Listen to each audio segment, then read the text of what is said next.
So today we will start conditional probability.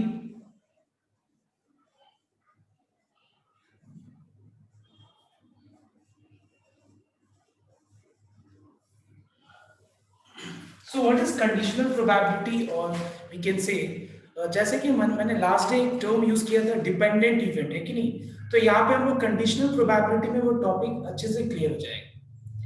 But today in this today's class I will be first of all teaching you just formula based कि ये conditional probability का सबको कैसे solve किया जाता है. जब एक बार कंडीशनल प्रोबेबिलिटी कंप्लीट हो जाएगा तो फिर नेक्स्ट डे हम ऐसा सम एज एन एग्जांपल ले करके मैं ये पूरा टॉपिक को चीज को क्लियर करूंगा. मैं रिलेट करूंगा कि ये कंडीशनल प्रोबेबिलिटी और इंडिपेंडेंट इवेंट में क्या डिफरेंस है. ठीक है, तो आज पहले एक बार फॉर्मूला लिखते हैं और फॉर्मूला बेस्ड हम लोग आज सम स्टार्ट करेंगे. फिर ओके, फॉर्मूला के ऊपर बेस्ड तो ध्यान से एक बार नोट करना. सो कंडीशनल प्रोबेबिलिटी का फॉर्मूला क्या है, ध्यान दें. Suppose if I say probability of E slash F, what is the meaning of probability of E slash F? It means हम लोग यहाँ पे probability E का निकाल रहे हैं. ध्यान से नोट करना. E slash F का मतलब क्या होता है? हम लोग यहाँ पे E का probability निकाल रहे हैं. It is the probability of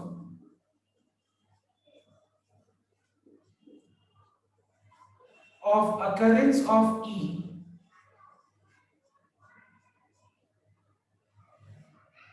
if F has already occurred. Okay, if F has already occurred मतलब यहाँ पे F क्या शो कर रहा है बताओ तो.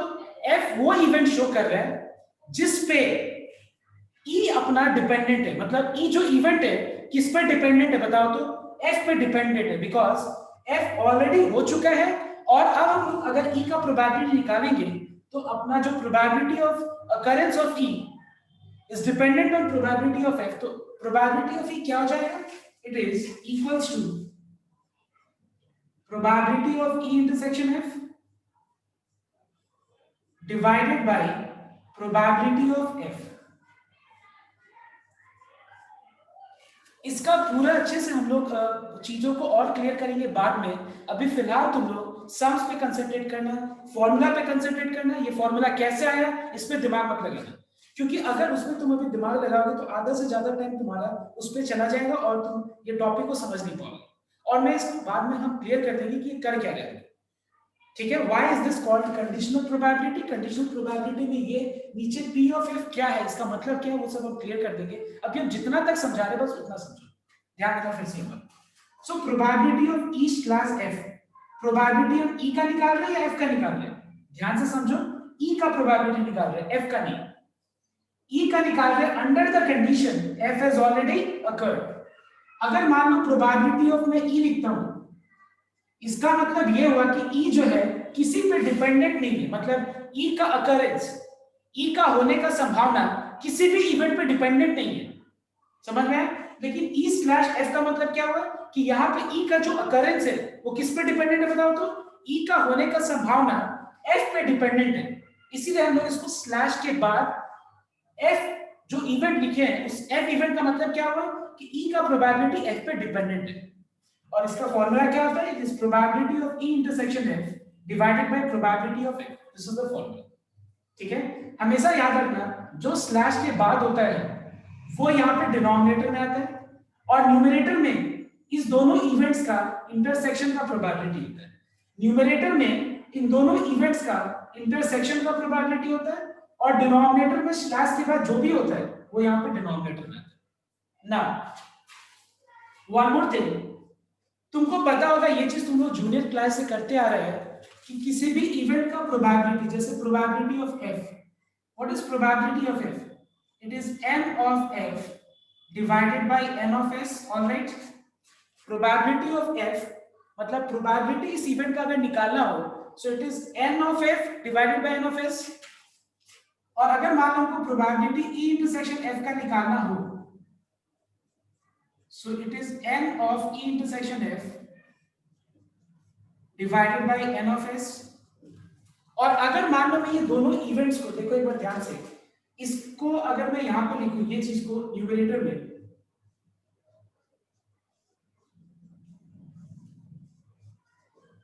और इस चीज को मैं अगर डिनोमिनेटर में लिखूं, तो फिर फॉर्मूला में n ऑफ s कट के क्या आ रहा है बताओ तो? It is n of e intersection f divided by n of f. So you can use this as a formula और this as a formula, दोनों का मतलब एक ही है, दोनों एक ही चीज है, ठीक है? तो मैं एक बार एक सम एज एन एग्जांपल देता हूं, ये क्लियर हो जाएगा, ध्यान देना। Now let us take the first question, okay? That is question number 1 का 1 के अंदर 4 क्वेश्चन है, पहले इसको हम सॉल्व करके दिखाते हैं। एक minute sir. Okay, everyone copy down this formula first. Number 1. So in question number 1, you are given probability of A. A जो इवेंट है इसका प्रोबेबिलिटी हम लोग को पता है, और ये इवेंट का प्रोबेबिलिटी है 7 डिवाइडेड बाय 30। B का प्रोबेबिलिटी भी हम लोग को पता है, what is probability of B? It is 9 divided by 30। और प्रोबेबिलिटी हम लोग को A इंटरसेक्शन B का भी दिया हुआ है, इट इज 4 डिवाइडेड बाय 30। और हम लोग को निकालना है पहला वाला केस में probability of A by B। Now how you are going to read this? Please listen here everyone. How you are going to read this whole thing? You are going to read this whole thing as A if B has already occurred. Okay? A if B has already occurred. और P of A by B का मतलब क्या हुआ? Probability of A अगर B already हो चुका है तो। समझ में आया तो बात? इसका फॉर्मूला क्या दिया था मैंने? फॉर्मूला दिया है ये या तो ये। इस पर्टिकुलर क्वेश्चन में हम ये यूज करेंगे या ये यूज करेंगे? I will be using this formula because ये फॉर्मूला के लिए हमको स्पेसिफिकली पता होना चाहिए, मतलब ये डेटा पता होना चाहिए। लेकिन इस समय हम लोग को P of intersection of direct पता है, तो हम क्यों दिमाग लगाएंगे? हमको इंटरसेक्शन भी पता है और जो नीचे स्लैश के बाद जो चीज है उसका प्रोबेबिलिटी भी पता है। तो अगर हम इस फॉर्मूला से कंपेयर करें, सो what is probability of A slash B? It is probability of A intersection B divided by probability of B. Am I correct everyone? Check once. Yes everyone? ये फॉर्मूला क्लियर हुआ? देखो तो एक बार मैंने ये formula को use किया यहाँ पे, तो ये फॉर्मूला था, इस फॉर्मूला को मैंने यूज किया तो यह है, ठीक है सबको? अब देखो what is probability of A intersection B? It is 4 by 30. What is probability of B? It is 9 divided by 30. 30 13 cancel हो गया, 13 cancel हो गया, the answer is 4 divided by 9. This is the answer, the first part. Is this clear everyone? Next. इसके अंदर दूसरा part है, 4 part है इसके अंदर। दूसरा पार्ट है probability of B by A. Now what do you mean by probability of B by A? Can anyone just unmute yourself and tell me P of B by A means what? Tell me in sentence, बताओ। मतलब हम खोजना क्या? B if A has already occurred. B if A has already occurred. Yes, you are going to say this way. In this case, we are trying to find out probability of occurrence of B, not A. Please note down. हम लोग यहाँ पे B A का probability नहीं निकाल रहे हैं, हम लोग निकाल रहे हैं B का probability. पर स्लैश के बाद A क्या शो कर रहा है, क्या डिनोट कर रहा है? Please tell me. It has already occurred. मतलब हम A का B का probability निकाल रहे हैं अगर A ऑलरेडी हो चुका है तो उस समय B का probability क्या होगा, निकालो। समझ में आया बात? अगर मान लो उस सीजन में, उस पर्टिकुलर ईयर में ठंड बहुत ज्यादा पड़ चुका है तो सेल ऑफ विंटर क्लोथ्स क्या होगा, क्या प्रोबेबिलिटी क्या होगा, बहुत हाई होगा या बहुत कम होगा? तो वो निकालो। तो मतलब बी हो गया जिसका प्रोबेबिलिटी निकालने वाले हैं। स्लैश के बाद क्या हो गया, जो ऑलरेडी हो चुका है। अगर ये हो चुका है, ऐसा हो चुका है, तो फिर हमको प्रोबेबिलिटी बी का निकालना है। समझ में आया तो बात? इसीलिए यहाँ पे हम लोग बार बार कंडीशनल, डिपेंडेंट, मतलब हम एक इवेंट का प्रोबेबिलिटी निकाल रहे हैं given, dependent on this event. आज बी का प्रोबेबिलिटी हम जब निकाल रहे हैं तो ये बी का प्रोबेबिलिटी किस पे डिपेंडेंट है? ए के ऑलरेडी हो चुका है, इस पे डिपेंडेंट है। समझ में आया बात? तो अगर हम इसको देखें तो फॉर्मूला में नीचे क्या आएगा बताओ तो? प्रोबेबिलिटी ऑफ बी आएगी, ये हम लोग अभी यूज नहीं करेंगे, सॉरी ए आएगा, सॉरी। और न्यूमरेटर में क्या आएगा? Probability of A intersection B. Now let me tell you one thing, A intersection B बोलो या B इंटरसेक्शन A बोलो, दोनों का मतलब क्या होता है? सेम होता है कि नहीं? अगर हमको मान लो बोला जा रहा है निकालने के लिए A इंटरसेक्शन B, या फिर हम B इंटरसेक्शन A बोला जा रहा है निकालने के लिए, तो क्या ये दोनों अलग अलग चीज है? बिल्कुल नहीं, एक ही चीज है। और what is probability of A intersection B? It is 4/30. Probability of A is 7/30, and the answer is 4/7. All right everyone, next. तीसरा पार्ट क्या है देखना एक बार। तीसरा पार्ट में हम लोग को A यूनियन B निकालना है। A union B. So tell me how to find out A union B, please. Anyone who can reply? How to find out? Probability of A plus probability of B minus intersection. Yes. So it is just a basic law. The first day जो मैंने explain किया था, it is nothing but the basic law. It is probability of A plus probability of B minus probability of A intersection B. And students note one thing. You all are, I mean, matured enough to think that ये हम लोग 11 से करते आ रहे हैं कि formula जो भी मैं लिखवाऊं उसको फॉर्मूला कॉपी में नोट करो, बिकॉज तुम देखो पेजेस को बार बार पलट के देखना और फॉर्मूला कॉपी में होना और वहां से आराम से देख के सम करना में बहुत डिफरेंस होता है। लेकिन फॉर्मूला कॉपी में अच्छे से अगर नोट किया होगा एक बार में देखो ये लिखा हो, फर्स्ट डे का क्लास देखो। मैं यहाँ आंसर नहीं निकाल रहा हूँ। नंबर 4 में क्या देखना एक बार, probability of B complement. You understand the meaning of complement of any event? Complement का मतलब ठीक उसका जो वो मीनिंग डिनोट कर रहा है, रिप्रेजेंट कर रहा है, उसका कंप्लीमेंट मतलब उसका ऑपोजिट चीज। मतलब अगर ऑन जीरो का कंप्लीमेंट कंप्यूटर के लैंग्वेज में देखा जाए तो जीरो का कंप्लीमेंट इनवर्ट बोलते हैं वहां पे हम लोग, क्या होता है? 1 होता है। ठीक है, ऑन का कंप्लीमेंट क्या होगा? ऑफ हो जाएगा। तो वैसे जिस स्टेटमेंट को बी जिस इवेंट को भी डिनोट कर रहा है उसका कंप्लीमेंट और ए का कंप्लीमेंट, फॉर्मूला क्या हो जाएगा? It is probability of B complement intersection A complement divided by probability of A complement. I think it is visible everyone. A complement. अब एक बात बताओ तुम सबको, एक probability of A complement किसी भी इवेंट का नॉट का probability क्या होगा बताओ? यस, डिनोमिनेटर का पहले प्रॉब्लम सॉल्व करो, बताओ क्या होगा? डिनोमिनेटर में क्या आएगा बताओ? Yes, 1 minus probability of A. very simple, it is 1 minus probability of A. So denominator part is solved. Denominator पे हमको दिमाग लगाने का जरूरत नहीं है। आई होप इट इज क्लियर। किसी भी चीज का होने का occurrence plus not occurrence, not का सम क्या होता है? 1 होता है, ये पता है। तो नीचे ए कंप्लीमेंट क्या होगा? 1 माइनस पी ऑफ ए हो गया। अब मैं न्यूमरेटर पे थोड़ा दिमाग लगाता हूं। अब न्यूमरेटर वाले पार्ट पे दिमाग लगाने के लिए सबसे पहले सब कोई लास्ट डे का, आई मीन लास्ट डे की सेकंड डे क्लास का तुम लोग बेसिक लॉज में देखो एक बार, 4-5 मैंने स्टार्ट देके लिखवाया था और देखो उनमें से यहाँ पे भी मैंने कुछ चीज लिखवाया था, एक बार कॉपी अपना देखो तो सबको। B not intersection A not को हम क्या लिख सकते हैं देखो तो एक बार, चौथा ये पांचवा Union of A. Union B full note. Yes it is A union B. देखो एक और चीज, B complement intersection A complement is same as A complement intersection B complement, और मैं इसको क्या लिख सकता हूँ? बी यूनियन ए का होल कंप्लीमेंट।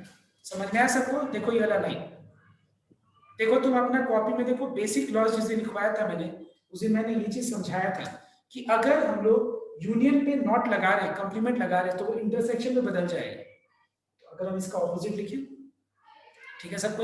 अब एक बात बताओ, probability of A union B plus probability of A union B का होल कंप्लीमेंट का सम कितना होगा बताओ? 1। ठीक है, सिंपल सा चीज, ए यूनियन बी अगर ये वाला पार्ट डिनोट कर रहा है, ये वाला पार्ट पूरा शेडेड रीजन, अब तुम लोगों को पता होगा यूनियन मतलब दोनों सर्कल का अंदर का सब रीजन, तो इसके बाहर वाला हिस्सा क्या डिनोट कर रहा है? ए यूनियन बी का होल कंप्लीमेंट, सादा व्हाइट रीजन, और दोनों का सम कितना होगा? ऑब्वियसली 1, क्योंकि कुछ भी चीज इससे ज्यादा नहीं हो सकता है।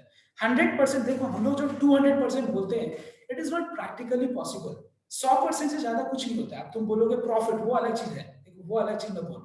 100% कोई भी चीज का संभावना, 200% तो हम लोग अपने आप को संतुष्टि देने के लिए कोई चीज का मतलब बहुत ज्यादा हम हाँ ये होगा 200% चांस है, 400% चांस है, 1000% चांस है, ऐसे लोग बोलते हैं, बट थोड़ी ना ये होगा। 100% से ज्यादा क्या होता है? कुछ नहीं। सो दैट्स व्हाई मतलब ये चीज का होने का और ना होने का संभावना का सम हमेशा 1 मतलब 100%। 100% मतलब प्रोबेबिलिटी में 1, उससे ज्यादा नहीं हो सकता। तो इसको हम क्या लिख सकते हैं बताओ तो? 1 minus probability of B union A. बस हमको यहाँ करना क्या है? हम लोग को पता है बी यूनियन ए क्या है, वो हम लोगों ने कैलकुलेट कर लिया। देखो तो कहाँ कैलकुलेट किया, 3 नंबर वो यहाँ पे पुट कर देना। पी ऑफ ए पता है हम लोग को, ये रहा, यहाँ पे पुट कर देना और बस सॉल्व कर लो, इसका आंसर आ जाएगा। ये जो है ये सब में बस मैंने तुम लोग को ये समझाया है फॉर्मूला का एप्लीकेशन। सम का मैं बेसिक जो मीनिंग है मैं कोशिश कर रहा हूँ फॉर्मूला से एक्सप्लेन करने का, बट अभी क्लियर नहीं होगा। एक बार कंप्लीट कर लो, 2-3 एग्जांपल हम बताएंगे अभी इसके बाद, और उसके बाद तुम लोग को मैं नेक्स्ट डे पूरा इसका डिटेल हम डेप्थ में बताएंगे कि क्या है, अभी नहीं। तो एक बार कॉपी कर लीजिए। सो इसके बाद ये वाले सम के बाद everyone will do sum number 3 and 4 here in the class. So I'm waiting for you all to do sum number 3 and 4. Question number 4, okay? Question number 4 देखिए. So 3 is done and I find that 3 सबसे हो गया है. Question number 4 देखिए. तो question number 4 में यहाँ पे दिया हुआ है twice into probability of A. 2 times probability value of A is equals to probability of B. It is equals to 5/30 दिया हुआ है, और हम लोग को यहाँ पे P of A by B भी दिया हुआ है। P of A slash B is 2 divided by 5. इस सब में हम लोग को निकालना है probability of A intersection B and probability of A union B. So ध्यान देना कैसे हम लोग करेंगे देखते हैं। सबसे पहला चीज ये दोनों सपोज मान लो A और B दोनों बराबर है और ये 2 के बराबर है, या मान लेते हैं ऐसे thrice A equals to 5B equals to 2। तो क्या मैं इसको 3A को 2 से इक्वलाइज कर सकते हूँ और 5B को भी मैं 2 से इक्वलाइज करके हम लोग A और B का वैल्यू अलग अलग निकाल सकते हैं। ठीक वैसे ही एग्जैक्टली सेम वे अब यहाँ पे इसको 5/13 से इक्वलाइज करेंगे। So if I equalize twice P of A with 5/30, we find that probability of A is 5/26. All right, everyone. 5 divided by 213 is 26. And if I equalize the second component with 5/30, we are getting directly probability of B equals to 5/30. So यहाँ पे हमको दिमाग लगाना है। Now we know that first case probability of A by B, A slash B, is probability of A intersection B divided by probability of B. This is the formula. What is probability of A slash B? It is 2/5. Probability of B is 5/30. So let us solve and determine the value of P of A intersection B, which is how much? 2/30. All right, everyone. Probability of A's intersection B is 2/30. This is the first answer. Second answer में हम लोग को निकालना है probability of A union B. Question ये है, सीधा यहाँ पे हम बेसिक लॉ अप्लाई कर देते हैं, बिकॉज हम लोग को वो सारा चीज पता है जो इंटरसेक्ट यूनियन निकालने के बाद चलते हैं। बस बैलेंस पुट कर दो, you get the answer.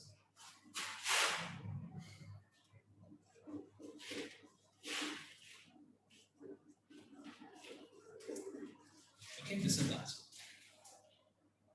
So sums, okay.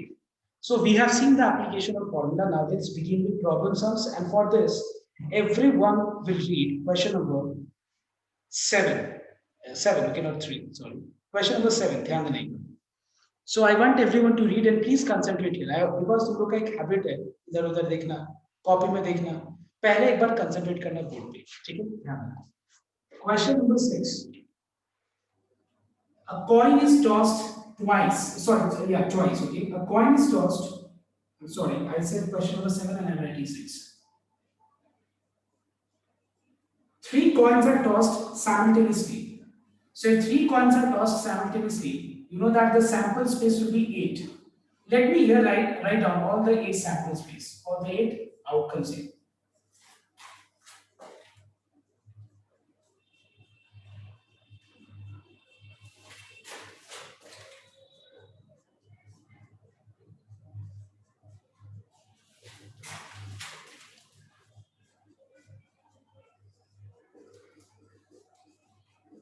So these are the 8 outcomes. So number of elements in the sample space is 8. Next. Now your task is, your objective is to determine 2 things. Please listen here carefully. Read the question and your task is to determine 2 things only. Clearly find out, what I'm saying, please listen here. Clearly find out वो चीज जिसका probability निकालना है and determine that thing which has already occurred. मतलब वो चीज निकालो, वो चीज पढ़ के आइडेंटिफाई करो जिस चीज का तुमको प्रोबेबिलिटी निकालना है और रीड करके वो दिखाओ जो ऑलरेडी हो चुका है. तो यस, टेल मी, क्या चीज ऑलरेडी हो चुका है और किसका प्रोबेबिलिटी निकालना है? बताओ, पहले बताओ मुझे, रीड करके बताओ. मैं वेट कर रहा हूं. 3 coins are tossed simultaneously, ये हो गया. इसके आगे तुम लोग मुझे बताओ जो मैं तुम लोग को बोला हूं करने के लिए. Find what? क्या चीज का प्रोबेबिलिटी निकालना? Can you read? Find the probability of what? Yes, tell me. Yes. All coins show heads. तो पहले हम क्या करेंगे, इस चीज को एक इवेंट डिक्लेयर कर लेंगे. ठीक है, इस चीज को एक इवेंट डिक्लेयर कर लेंगे. Let E be the event that all coins show heads. मतलब हम लोग को इस इवेंट का प्रोबेबिलिटी निकालना है और इफ के बाद जो चीज दिया होगा वो ऑलरेडी हो चुका है. देखो, इफ अगर at least one of the coins shows a head, F be the event that at least one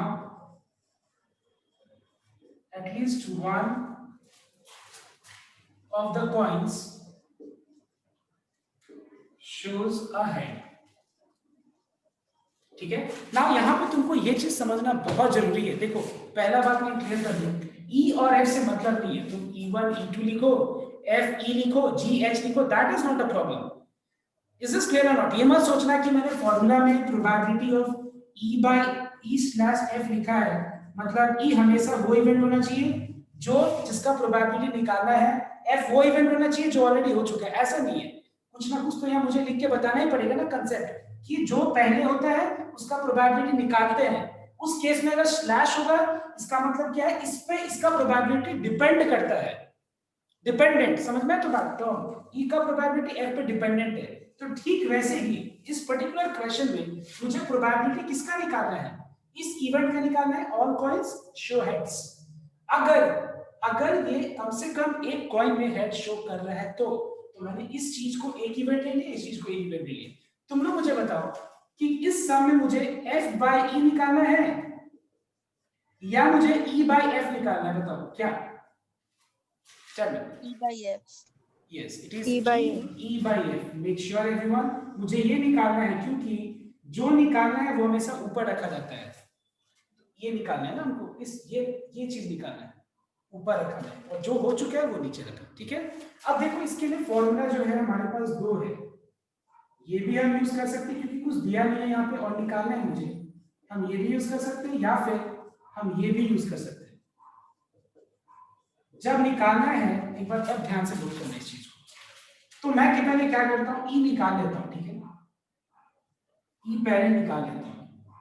E क्या है बताओ? तो event that all coins show heads. Clear? All coins show heads is H, H, H. Clear? What is the number of ways this to happen? 1. एक तरीके से हो सकता है. समझ में तो बात. Please, one thing you note down: when you are determining E, don't relate it with F. When you are determining F, don't relate with E. इस चीज को समझना बहुत इंपॉर्टेंट है. ये तो बहुत लोग क्या करता है, E अगर F, ये E अगर F नहीं है. देखो, ध्यान देना, E अगर F का मतलब ये होता है, ये. समझ में आया तो बात. हम यहाँ पे क्या निकाल रहे हैं? E. जब हम E निकाल रहे हैं तो मेरा पूरा का पूरा कंसंट्रेशन होगा E पे. E क्या डिनोट कर रहा है? सारे कॉइंस में हेड होगा, ये शो कर रहा है. तो ये कितना बार होगा? 8 बार में. एक ही बार तो होगा ना. अब हम F का निकाल लेते हैं. F क्या है बताओ? तो F इज कम से कम एक कॉइन में हेड होगा. कम से कम एक कॉइन में हेड होगा मतलब एक में हेड होगा वो वाला केस ले लेंगे, 2 में हेड होगा वो वाला केस ले लेंगे, तीनों का कॉइन में हेड होगा वो वाला केस ले लेंगे. तो फिर बताओ तो यहाँ पे क्या छोटा है? अगर हम इतना ले लिए तो फिर छोटा क्या बताओ? तो एक कॉइन में है. यस, क्या बचा? All 3 tails. All three case, मतलब सिर्फ ये वाला केस छोड़ के बाकी हम सारा केस तो ले लिए हैं, क्योंकि कम से कम एक coin, at least one of the three coins will show head. मतलब हम क्या कर रहे हैं, हम एक कॉइन में हेड वाला भी केस ले लेंगे, दो कॉइन हेड वाला भी केस ले लेंगे, तीनों कॉइन हेड वाला भी ले लेंगे, क्योंकि कम से कम का मतलब क्या होता है, उतना या उससे ऊपर, उससे नीचे नहीं। तो हम क्या ले लेंगे, हम लिख देते हैं, क्योंकि पहला सम है तो क्योंकि समझ में आ जाए बढ़िया से कि कर क्या रहे हम लोग। So that's why this is the reason I'm showing everything properly.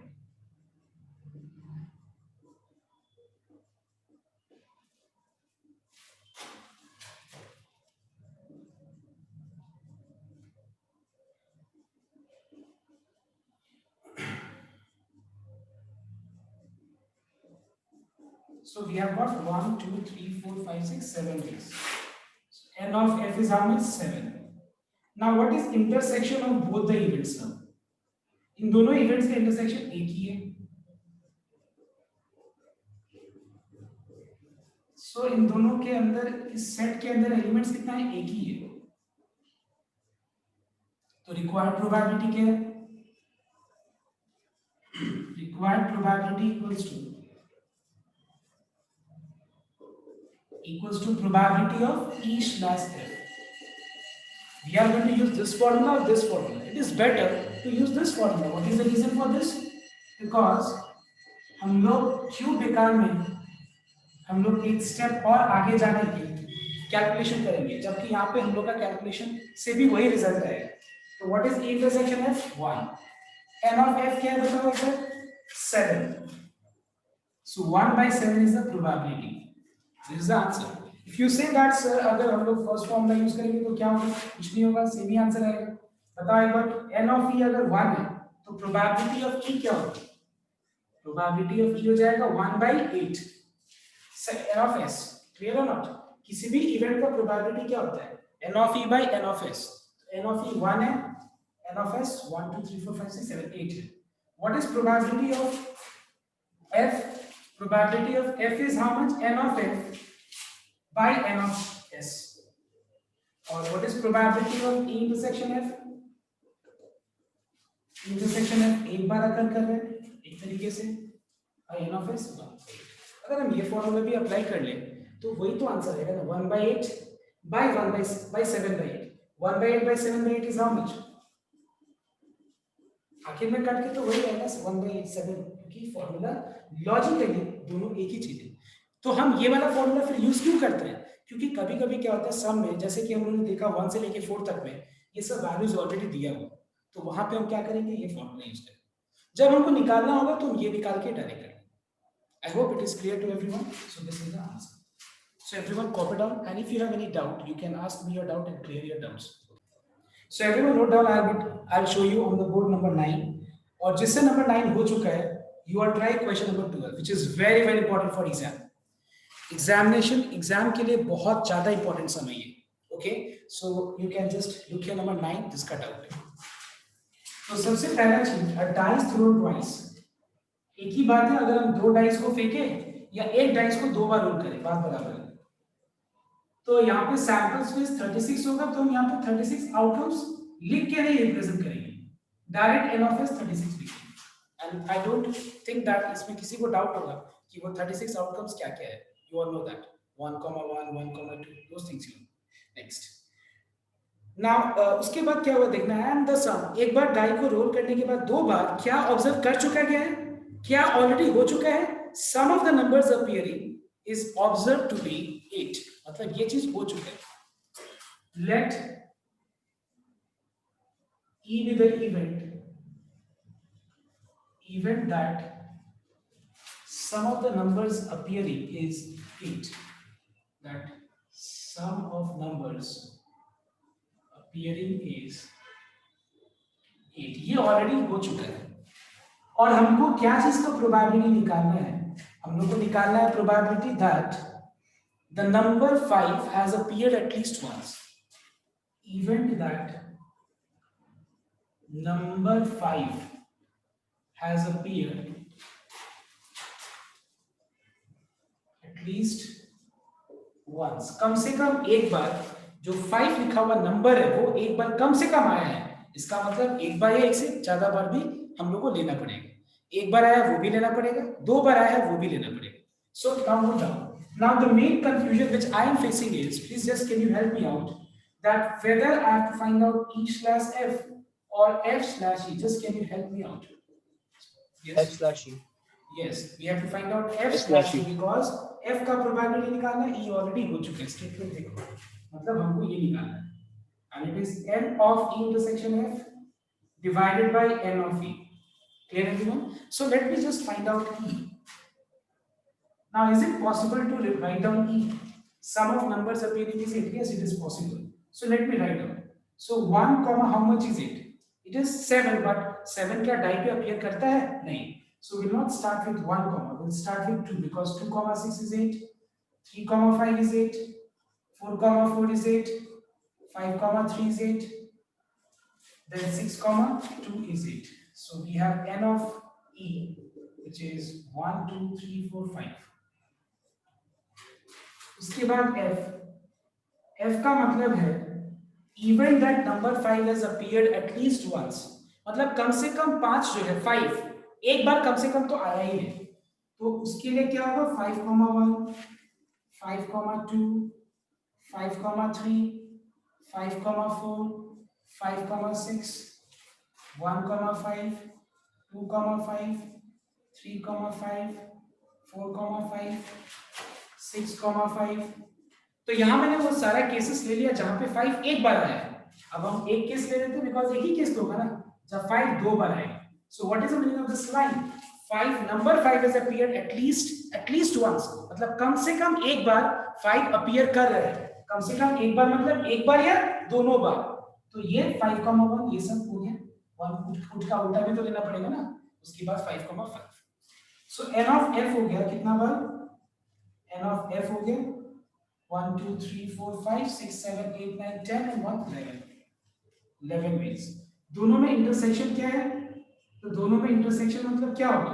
वो सारा केसेस जिसमें 5 भी आएगा और सम 8 भी आएगा। तो 5 और 8 दोनों किस केस में आएंगे? एक 3,5 में, 5,3 में और किसी भी नहीं है। देखो और कोई चीज है नहीं जो दोनों में कॉमन है। सो what is n of e intersection f? It is 2. And what is the required probability? Therefore, required probability equals to probability of f slash e. It is n of e intersection f slash by n of e. N of e intersection f is 2. N of e is how much? 5. So answer is 2 by 5. I hope it is clear to everyone. If you have doubt, you can ask your doubts. So now we'll do some of it.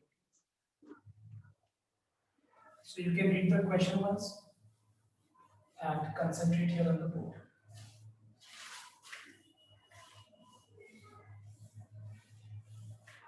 So what is the question? Just note down. A couple has 2 children. Now the question is, if a couple has 2 children, not just we are talking about 2 children or a son.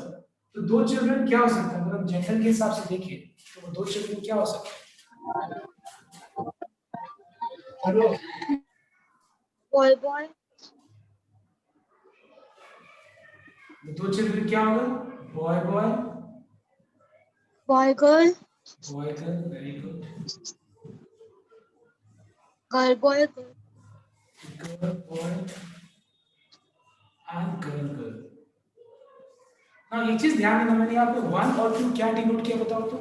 1 मतलब Elder, 2 मतलब younger, छोटा, पहले और फिर दूसरा। समझ में है तो बात?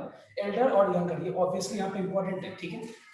क्योंकि हम एक फैमिली का 2 चिल्ड्रन के बारे में, तो कपल हैज 2 चिल्ड्रन उसका बात कर रहे हैं। कोई भी 2 मतलब बॉय और 2 गर्ल का बात नहीं कर रहे। समझ में आया तो बात?